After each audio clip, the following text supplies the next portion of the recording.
The Lord be with you.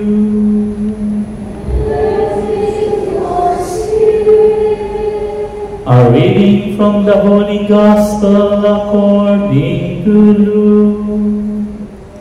Glory to you, O Lord. Jesus said to his disciples, "To you who hear, I say, love your enemies, do good to those who hate you, bless those who curse you, pray for those who mistreat you. To the person who strikes you on one cheek, offer the other one as well. And from the person who takes your cloak, do not withhold even your tunic. Give to everyone who asks of you, and from the one who takes what is yours, do not demand it back. Do to others as you would have them do to you. For if you love those who love you, what credit is that to you? Even sinners love those who love them. And if you do good to those who do good to you, what credit is that to you? Even sinners do the same. If you lend money to those for whom you expect repayment, what credit is that to you? Even sinners lend to sinners and get back the same amount. But rather, love your enemies and do good to them, and lend expecting nothing back. Then your reward will be great, and you'll be children of the Most High. For He Himself is kind to the ungrateful and the wicked. Be merciful, just as your Father is merciful. Stop judging, and you will not be judged. Stop condemning, and you will not be condemned. Forgive, and you will be forgiven. Give, and the gifts will be given to you.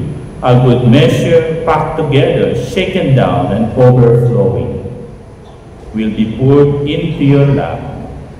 For the measure with which you measure will in return be measured out to you." The Gospel of the Lord. Praise to you, Lord Jesus Christ. Good evening, brothers and sisters. Good evening, Father. Batiin mo ngayon katabi mo, sabihin mo, good evening, brother. Good evening, sister. And happy last Sunday of February. So, tayo ay nasa huling linggo na ng Pebrero. Oh, bilis, no? So, next Sunday, tayo ay nasa buwan na ng Marso. So, ikatlong buwan na ng 2025. Matanong ko nga kayo, I will ask you, who among you saw movies? Taas ang kamay. Ay, magtaas na ba? Nanood ng sine o palabas sa sine. Lahat naman. All of us watch films, movies, even me. No? O kahit sabihin natin telenovela. No? Pero matanong ko sa inyo, anong nagpapaganda sa eksena o sa palabas o sa film? Sino yung tinatawag na protagonist? Yung bida. Diba? Pero, pag merong bida, ano yung hindi dapat mawala para malaman natin kung sino yung bida? Ang kontrabida. No? Ang tinatawag na villain ng palabas. No? At gumagaling ang isang bida batay sa dami ng kanyang kontrabida. Di ba? Tulad ng probinsyano na Batang Quiapo, di ba? Nalalaman natin kung gaano kagaling yung bida, no? Kung paano niya lagpasan, malabanan itong kanyang mga kontrabida. Tingnan nyo, no? Hindi magiging kontento o kumpleto ang isang istorya kung walang kontrabida. Hindi ba? At sino naman ang kontrabida sa ating buhay? No? Ito na yung nasa ating Ebanghelyo. Sabi ni Lord, love your enemies. No? Tanungin ko nga kayo, si Lord Jesus, may kontrabida ba sa Kanya? Yes or no? Yes. No? No. Si Lord na Diyos na yon, Lord of Lords and King of Kings, second person of the Holy Trinity, na wala namang ginawang masama. Anong nangyari? Meron pa rin mga taong nagalit, nainggit sa Kanya. Kaya siya niya ipinako sa krus. Sino nagpako sa Kanya? Yung Kanyang mga kaaway, ang ating kasalanan. No? Hintan niyo po, no? So kung ang Panginoon natin may kaaway, sino ba tayo para wala tayong kaaway? No? Sabi nga ng libro sa Ecclesiastes, my child, when you want to serve the Lord, be prepared for trials and suffering, and also, of course, persecution. No? Kaya nga, no, alam nyo, hindi exciting ang buhay kapag walang kaaway. No? And malalaman mo ang isang tao sa gaano siya kalapit sa Panginoon kapag ikaw ay pinipersecute, kapag mayroon kang kaaway. No? Nagtanong ako kanina sa mga misa, no? Sino sa inyo ang may kaaway?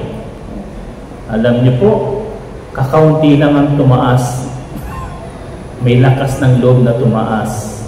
Yung iba, hindi nagtaas. Bakit? Nahihiya. Pangalawa, feeling nila perfect. No? You know, brothers and sisters, we are not perfect. And as I have said, si Jesus nga, Diyos na yun, nagkaroon ng kaaway. Tayo pa kaya? No? At kapag wala kang kaaway, supposed to be na ikaw ay naglilingkod sa Diyos, naku, pag-isipan mo ng mabuti ang iyong buhay. No? Bakit? Kasi baka mamaya, ikaw ang kaaway. Hindi. Walang pumaaway sa iyo kasi ikaw yung kaaway. No? Because the more you go near to God, the more the devil hates you. And the more the devil will use many person against you. No? At kung babasahin nyo yung mga buhay ng mga santo, ni St. Francis, St. Augustine, Santa Clara, no? St. Faustina, no?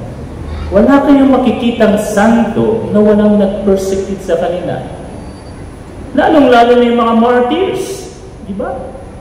Yung mga early Christians, no? Alam nyo kung anong pinagagawa sa kanila ng mga kaaway nila? No? Siguro napanood yung Paul the Apostles, no? Ni Henry, John Capizel, no? Na kung saan yung mga Kristiyano sinisilaban ng buhay ng mga kaaway ng mga Romano, pinapakain sa leon. No? Tinotorture. No? Kita niyo? And yet, no? Ang problema hindi yung mayroon kang kaaway. Ang problema, paano mo ba harapin ang iyong kaaway?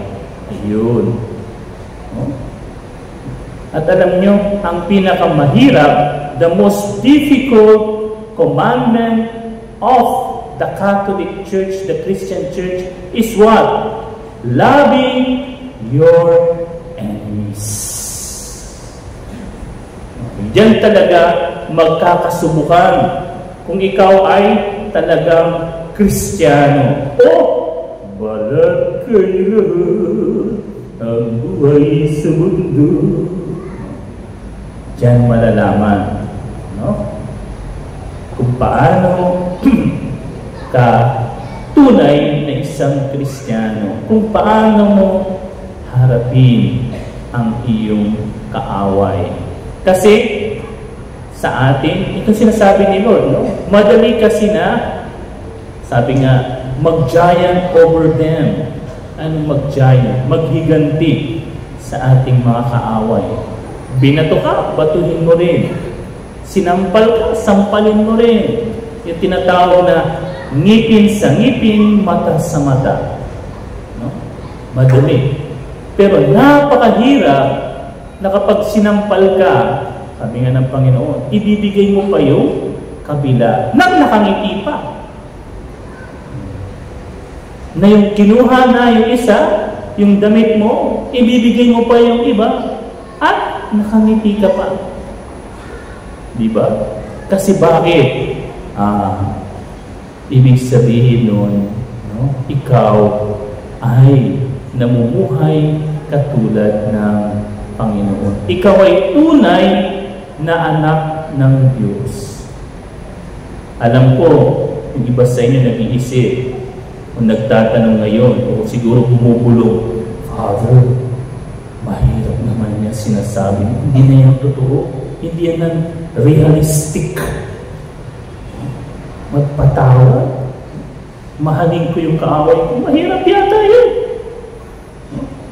Kasi karamihan sa atin, sasabihin, kakantay mo, sinaktan mo ang puso ko. Sinaksak mo ng kutsilyo. Kaya, no? Masakit pa, sinaksak yung puso ko. Sinugatan ako ng tao. Wala na nga akong ginagawang masama sa kanya. Ganito bang ibabalik sa akin? No? Bakit kumamahalin ng tao na nakit sa akin na wala naman akong ginagawang masama sa kanya? Bakit? Ito, nandito. Be merciful just as your Father is merciful. Yan ang dahilan.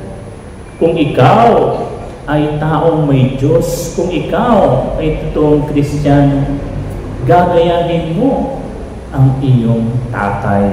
Gagawahin mo ang ating Panginoon. Mahirap, oo, masakit, totoo, pero hindi imposible. Hindi imposible. No? Ang importante lang, paano ba tignan ang iyong kaaway? Siya ba ay titignan mo bilang talagang kaaway? No? Balakid sa iyong buhay? No? Siya ba, titignan mo ba yung kaaway mo bilang isang punyal na sasaksak sa iyo? O, ito, titignan mo yung kaaway mo bilang instrumento ng Diyos na ibinigay para sa iyo. No? Baliktarin mo kaya ang iyong pananaw pagtingin sa iyong kaaway. At isipin mo na itong kaaway ko, no, mayroong itinuturo ang Diyos sa akin. At siyang instrumento sa akin ng Panginoon. Alam niyo, magbabago at magiging madali sa atin ang patawarin ang ating kaaway. Kasi, no, ang problema, no, yung ating pagtingin dun sa ating kaaway. No? At sabi ko nga, no, inumpisa ko sa tanong kung nanonood kayo ng film o ng TV, no, yung mga bida sa istorya, sa bandang huli, anong nangyayari sa kanila? Sila ang nananalo. No? Ganun din. Kung hahayaan mo na yung mga kontrabida sa buhay mo ang magdadala sa iyo, hindi ka mananalo sa bandang huli ng buhay mo. Hindi ka mananalo. Talo ka. Yung mga kontrabida sa buhay natin, hindi yan hadlang. On the contrary, yung mga kontrabida, sabi ko nga, yan ang nagpapalakas, nagbibigay ng talagang, sabi natin, highlights doon sa bida. Ganon din sa ating buhay. Yung mga kontrabida sa buhay natin, gaano mang kasama, nakikita yung tunay nating kulay. Yung sabi nga, true colors. Kaya, mamili kayo, brothers and sisters. Titignan ninyo ang inyong kontrabida bilang hadlang, punyal sa inyong puso, at magiging, sabi nga, heart farmers kayo. Ano yung heart farmers? Yung mga nagtatanim ng sama ng loob. Yeah. Or gusto nyong tignan ang inyong mga kontrabida, kaaway, bilang instrumento ng Diyos sa inyo para mas lalo kayong lumago sa inyong buhay pananampalataya. Sana po sa ating pagpapatuloy ng ating banal na misa, isama natin sa ating pagsisimba ngayon yung mga taong nasaktan natin at yung mga taong nakasakit sa atin.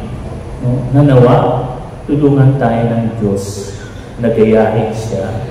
Be merciful just like your Father in heaven is merciful.